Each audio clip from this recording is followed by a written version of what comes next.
আসসালামু আলাইকুম। আমার বারান্দার টপের গাছগুলো দেখেন, এটা উপরের দিকে উঠছে।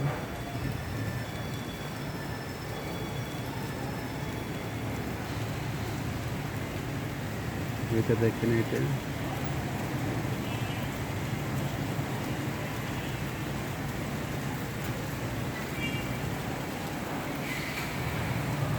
দেখেন মানি প্ল্যান্ট। এটা এটা শুধু পানিতে ভিজিয়ে রাখছি। পানিটাও কিছুদিন পরে পরে আমরা চেঞ্জ করি,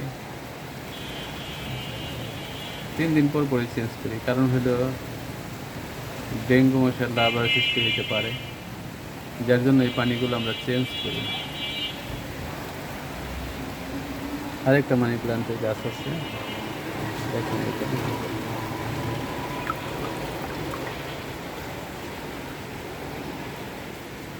এইভাবে আমরা করে রাখছি। এগুলো এইভাবে রাখছি, তার কারণ হলো যে 2 মাস পরে আমরা নতুন বাসায় যাব, তখন এইগুলোকে ভালো করে নতুন টপে এইগুলো স্থানান্তর করব। এই জন্য এটা এইভাবে রাখা হয়েছে। আরেকটা গাছ আছে, এটা কাঠবেলি। এই গাছটা দেখেন, এটা এত বড় হয়ে গেছে, বেশ বড় হয়ে গেছে।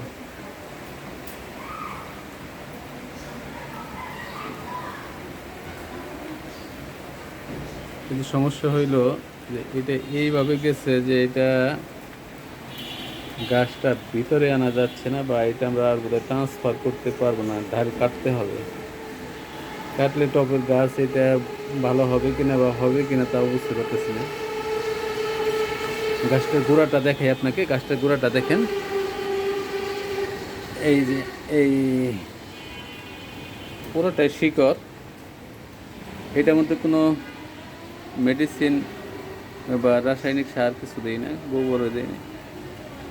ভাবছি যে একবার নতুন বাসায় যদি নিতে পারি, তাহলে আবার এগুলোর মধ্যে সব কিছু দিয়েই ঠিক করব। দেখেন গাছটা কিন্তু বেশ মোটা হয়েছে, ছোট্ট একটা টবের মধ্যে এত মোটা হয়েছে। বাইরের দিকে চলে গেছে, জানলার গ্রিলে থাক দিয়ে।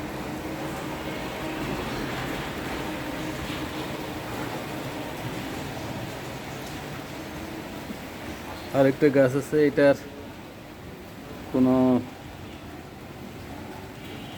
গ্রোথ নাই, আর এটা নাকি কচু পাতা গাছ, এটা বেশ গ্রোথ আছে।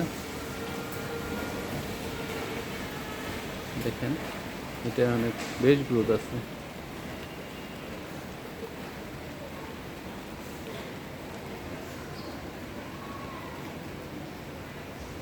এছাড়া এখান থেকে আরো গাছ কেটে নিয়ে আমরা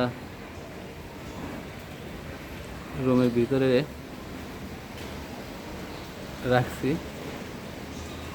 ওইগুলোও বেশ ভালো আছে, ওগুলো আপনাদের দেখাবো ইনশাল্লাহ। আরেকটা গাছ, এই যে এটা হয়তো টবের মধ্যে আছে, ছোট্ট একটা টব। এর নাম হলো জেড প্লান্ট। এটা এইভাবে আছে।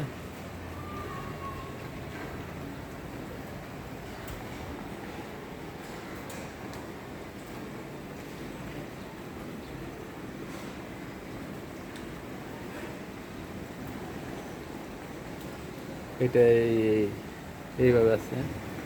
এটা মাশাআল্লাহ, গাছটা বেশ সতেজ আছে।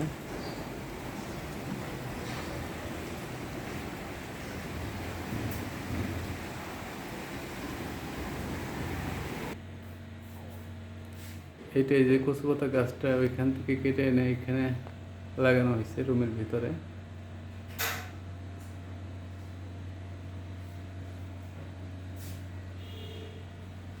দেখেন,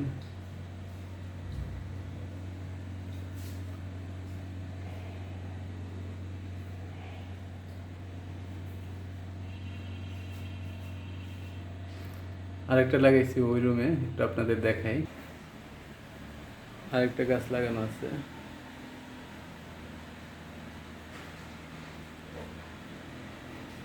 দেখেন।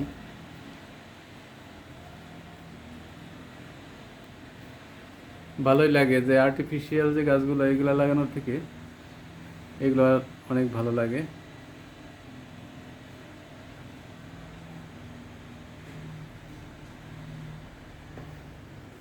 রুমের ভিতরে এরকম একটা গাছ থাকলে মনটা অনেক সতেজ লাগে।